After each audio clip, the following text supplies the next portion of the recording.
Исәнмесез, хөрмәтле телевизор караучылар. НТР каналы үз эшен дәвам итә. Сез көн темасы тапшырын карыйсыз. Студияда сезнең белән алып баручы мин Гөлназ Кашаева. Бүген бездә кунакта Туфан Миңнуллин исемендәге Түбән Кама Татар дәүләт драма театры директоры, Татарстанның ат казанган мәдәният хезмәткәре Гүзәл Мубаракшина. Хәерле кич, Гүзәл Мөхәррәмовна. Хәерле кич, Гөлназ, хөрмәтле тамашачылар, хәерле кич. Гүзәл Мөхәррәмовна, миңа калса Түбән Кама шәһәрендә мәдәни чараларның иң төп чарасы булган ялгышмам дип уйлыйм, чөнки ул да булса Туфан Миңнуллинга багышланган 90 елына багышланган бүтән Рәсәй күләм милли драматургия фестивале. Менә аның идеясы, әйтик, илһам чыганагы көннеке һәм ни өчен ул безнең мәркәзебез Казанда үтмәгән исә Туфан абыйның туган нигезендә менә нәкъ Түбән Камада үткәрергә булды. Әлбәттә, без быел менә шундый матур дата дип әйтәбез инде.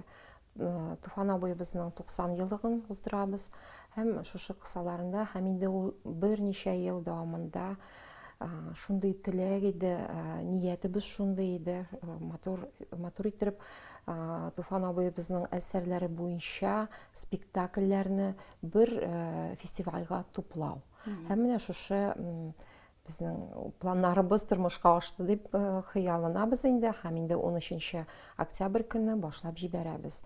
Беренче тапкыр бөтен Россия күләм Заман кыңгыравы исемле Туфан Миңнуллин исемендәге дип әйтәбез милли драматургия фестиваль бәйгесе узачак турында. Менә сез ничек уйлыйсыз, Гүзәл Мөхәррәмовна? Безнең шәһәребезнең милли театр сәнгате ул нинди рәвештә? Бүгенге көндә безнең күп юнәлештә татар теле буенча милләтебезне пропагандалау, аның турында хәл итү күп эш алып барыла. Һәм инде иң мөһим дип әйтәм, безнең театрыбызның өлеше дип әйтсәк тә була. Шуңа күрә беренче сорауга җавап бирүем дә шул: Казанда түгел, безнең Түбән Камада шундый театр булуы, аның исеме Туфан Миңнуллин исемендәге булуы иң менә беренче чиратта безгә кагыла торган тема дип әйтәбез. Шуңа күрә Түбән Камада шушы фестивальне уздырырга уйладык та, һәм безне инде Мәдәният министрлыгы ул чакта хуплады. Заман кыңгыравы дигән исем ул шундый бик символик һәм актуаль яңгырый ничектер әйме. Ни өчен менә нәкъ шул исем сайланды? Әйтергә кирәк, ул исемне безнең Рөстәм Вәлиәхмәтович Галиев, безнең театрыбызны нигез салучы, күп еллар эшне алып баручы бит инде җитәкчебез. Аның менә фикере буенча, аның теләге буенча ул сайлап алган исем Заман, чөнки бүгенге көндә Туфан Миңнуллин әсәрләре бүгенге көндә дә, киләчәктә дә бик урынлы дип әйтәбез, чөнки аның иң җитди кыйммәтлеләр ачыла, аның әсәрләре аша. Шуңа күрә инде без шушы исемгә кыңгырау үзенә күрә тирә-юньгә һәм инде бар кешеләргә җиткерү дигән сүз. Заман ул инде бүгенге көндә һәм инде ул актуаль буласын күрсәтә. Бүгенге көндә дә, киләчәктә дә. Программа, тамашачыларны нинди программа көтә бу фестивальдә? Әйтеп китәргә кирәк, 6 көн дәвамында 13 октябрьдән башлап 18 октябрьгә кадәр көн саен без 3 мәйданчыкта, ул халык иҗат йортында, яшь тамашачылар театрында һәм инде бездә, үзебездә, театр бинабызда спектакльләр күрсәтербез. 14 спектакль 6 көн дәвамында. Алар арасында комедиялар да бар, драмалар, балалар өчен 2 курчак театрларыбыз килә. Шуңа күрә безнең тамашачыларыбыз үзенә яраткан, теләгән спектакльләргә барып, күрә алалар инде постановкаларны. Менә бу фестиваль ул бөтен Рәсәй күләм рәвешен йөртә. Менә төрле телләрдәге спектакльләр дә тәкъдим ителәчәк, шулай бит? Шулай. Әйтеп китәргә кирәк, 13 команда дип әйтәбез инде, театрлар килә безгә. Беренчедән ул Үзбекстандан, Каракалпакстан килгән яшь тамашачылар театры. Аннан соң әйтергә кирәк, Мари театры, Оренбург театры, Башкортстаныбыз Туймазы, Сибай театрлар белән күрсәтәчәкләр инде. Аннан соң безнең төбәккә килгәндә безнең Гляскар Камал театры, Әкият, Курчак театры, безнең Яршаллы Аяз Гиляжев исемле драма театры һәм инде Курчак театры килә шулай ук. Минзәлә театры киләчәк, Буа театры һәм инде безнең халык театры да чыгыш ясаячак. Чөнки шушы фестиваль бәйгенең нигезендә язылган халык театрларда катнашуы мөмкин. Менә мисал өчен башкорт үз телләрендә куялар, безгә тамашачыларга татарча яки русча тәрҗемә буламы? Әлбәттә, һәрбер спектакльдә рус теленә тәрҗемә каралган. Шуңа күрә борчылмагыз, барыгыз да килегез, кем аңламый. Менә шунысы кызык, Туфан Миннуллин әсәрләре төрле театрларда куелган. Һәм инде без төрле режиссерларның, рәссамнарның сценографияларын күреп алырбыз. Һәм мәсәлән, менә Мари театры Әлмәндәрне куялар үз телендә. Нинди гореф-гадәтләрен күрсәтәчәкләрен без анда карыйбыз. Музыка аша, рәссамнар буенча, декорациялар буенча ничек хәл иткәннәрен без аларны уже күреп, күзәтеп алабыз инде. Фестивальдә катнашучы театрлар һәм кунаклар турында сөйләп үтсәгез иде. Кемнәрнең килүләре көтелә? Без ул мәсьәлә турында бик озак вакыт аралашып фикерләштек тә. Хәзер бит инде фестивальләр бик күп уза. Бөтен Россия күләм, безнең республикабызда да. Шуңа күрә менә соңгысы инде дип әйтәбез.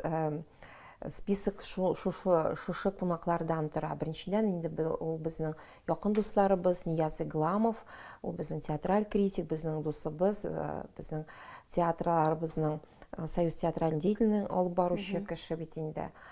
Аннан соң инде театраль критиклар да, алар инде Мәскәүдән һәм Санкт-Петербургтан чакырылган, мәсәлән, Пронин Андрей, ул Санкт-Петербургтан, һәм хәзер Анастасия Ефремова, бик белгән безнең танылган шәхес, Олег Ефремовның кызы, Екатерина Рябова, Кировтан килгән театральный критик, һәм инде Татарстанга килгәндә шундый белгән безнең белгечләр, театрны белгечләр, Алексеева Лисян Фаиз улы, кызы, гафу итегез, яшь тамашачылар театрыннан. Аннан соң киләчәк безнең танылган драматург Мансур Гиляжев һәм Рауза Султанова, ул безнең искусствовед, һәм инде менә милли драматургия буенча, һәм инде безнең татар тарихыбызны белгече Центр искусствоведения Академия наук Татарстана шул җирдә эшләп килгән бик зур шәхесебез. Менә аларның бөтенесен дә без бик көтәбез. Зур кунаклар килергә. Зур кунаклар, һәм инде иң зурысы дип әйтәбез, безнең Туфан абыебызның кызы кунакта булачак. Альфия Туфановна 6 көн дәвамында шулай ук төрле постановкаларны күргә киләм дип, чакырыгыз мине дип, менә без аны бик көтеп калабыз. Димәк, булар барысы да жюри әгъзалары дип әйтергә кирәк, шулай бит? Әлбәттә. Жюри әгъзалары булганда, ул вакытта призовой фонд табылырга тиеш бит инде, шулай бит? Нәрсә көтә театрларны, нинди дәрәҗәдә приз? Бүгенге көндә фестивальләр бик күп, һәм алар күбесенчә шул спектакльләрен күрсәтү, аралашу, түгәрәк өстәлләр уздыру дип каралган. Безнеке инде әзрәк кенә бәйге булып, әзрәк кенә түгел, бәйге булып узачак. Шуңа күрә бу жюри әгъзаларының алдында шундый максат тора, яхшы постановка, яхшы сценография, иң яхшы хатын-кыз роли, ир-ат роли, һәм инде эпизодическая роль дип әйтәбез. 3 номинация. 5 номинация булып чыга, 5 җиңүче сайланачак. Һәм инде 3 номинация, берсесе халык театрына биреләчәк. Туфан Миңнуллинның иҗаты бүгенге көндә чыннан да ул бик актуаль, аның әсәрләре шундый төпле, мәгънәле дип әйтергә кирәк. Менә сезнең фикерегезчә, аның драматургиясе бүгенге тамашачыларны нәрсә белән җәлеп итә һәм яшь тамашачыларга ул нинди кыйммәтләр җиткерә? Бүгенге көндә менә ничек мин әйтеп киткән әзрәк алдан, Туфан Миңнуллин әсәрләре бу хәзердә бик мөһим, бик гади гына булсалар да әсәрләр, гади тормыш турында бит инде, авылда яшәүчеләр турындамы, или кешенең мөнәсәбәтләре турында язамы ул, анда бик күп эчтә салынган кыйммәтлеләр. Безнең тормыш карашыбыз элек-электән бүгенге көндә булган һәм инде киләчәктә булганы бөтенесе дә шушы әсәрдә. Шуның белән ул кыйммәтле. Һәм инде менә 14 спектакль булуы үзенә күрә һаман җавап шунда. Димәк, театрлар ул әсәрләрне куялар, димәк ул тамашачыларның йөрәкләрендә ниндидер булса да урын ала. Көләбез дә, елыйбыз да, Туфан абыйның әсәрләрен безнең театрда 15-тән артык әсәр куйган театрыбыз. Фестиваль барышында тамашачылардан нинди тагын үзенчәлекле чаралар көтә дип әйттек. Мәсәлән, очрашулар, зур артистлар белән, мәсәлән, остаханәләр, дискуссиялар буламы?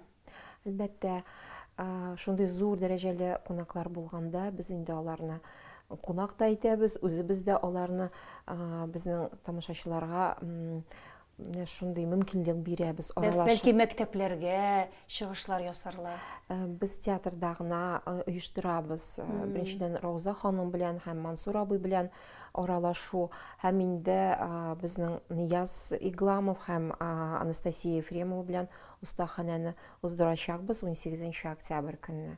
Менә аларга без шулай ук безнең тамашачыларыбызны, Түбән Камалларны, районда яшәүчеләребезне чакырабыз катнашырга. Һәм инде бу фестивальнең киләчәге турында да сөйләп үтсәк, нәрсә, ничек уйлыйсыз? Ул ел сайын үткәреләчәкме, яисә 2 елга бер тапкырмы? Быел менә шундый зур дата уздырабыз бит инде Туфан 90 еллыгын, ә инде киләсе ел бит безнең шәһәребезнең, яраткан шәһәребезнең 60 еллыгы. Шуңа күрә бәлки 2нче елга да дәвамы булачак. Һәм инде менә шушы драматургия бит фестивале ул. Драматургия, замана драматургия турында сүз чыккач, без барбыр Туфан абыебызга гына түгел, һәм башка язучылар, режиссерларга, постановщикларга, шул беренче чиратта драматургларга багышларбыз дип ниятлибез. Шуңа күрә бер тапкыр 2 елга булачакмы ул, или ел сайын, ансын инде без киләчәктә уйларбыз. Матур традицияга әвереләчәк, шулай бит? Әлбәттә. Театр дөньясына яңа исемнәр, яшь драматургларны җәлеп итү буенча нинди эшләр башкарыла? Бүгенге көндә насмотренность дигән нәрсә бар бит. Бар үтеге күзәтеп торабыз. Актерларыбызны кайдыр җибәреп, менә күптәннән түгел, сентябрь аенда, мәсәлән, безнең театрыбызның кызлары һәм егетләре барып кайттылар Белоруссиягә, Белая Вежа дигән фестивальдә катнаштылар. Анам кыры дигән спектакль белән. Инде шул ук сентябрь аенда Екатеринбургта свой исемле фестивальдә Таң вакыты дигән спектакльне күрсәттек. Һәм инде әңгәмә ахырында Гүзәл Мөхәррәмовна, сездән безнең тамашачыларыбызга теләкләр, рәхим итегез. Рәхмәт. Хөрмәтле Түбән Камаллары, районда яшәүчеләребез, дусларыбыз, тамашачыларыбыз. Без сезне яратып чакырабыз безнең театрыбызга, безнең булачак спектакльгә һәм Беренче чиратта шунысын әйтәсебез килә, сезнең җылы мөнәсәбәтегезне безнең актерларыбыз бик тоя. Сез кирәк, шуңа күрә театр яшәсен өчен, заллар буш тормасын, без сезне һәр вакыт күрергә бик шатбыз. Килегез безнең спектакльләргә, чөнки тормыш инде ул, мәшәкать, ә инде менә театрга бару, үзенә күрә күңел ачу, үзенә күрә хисләнеп кайтып китү, ул бар кешегә дә кирәк дип саныйбыз. Сезгә бик зур рәхмәт. Әңгәмә бик җылы, мәдәни, мәгълүмати дип булды дип ышанам. Шуңа күрә сезгә бик зур рәхмәт. Һәм инде эшегездә уңышлар теләп калам. Бик зур рәхмәт сезгә. Хөрмәтле тамашачылар, исегезгә төшерәм. Бүген безнең студиябезнең кунагы булды Туфан Миңнуллин исемендәге Түбән Кама Татар дәүләт драма театры директоры, Татарстанның атказанган мәдәният хезмәткәре Гүзәл Мубаракшина. Исән имин булыгыз, киләсе очрашуларга кадәр безнең белән калыгыз.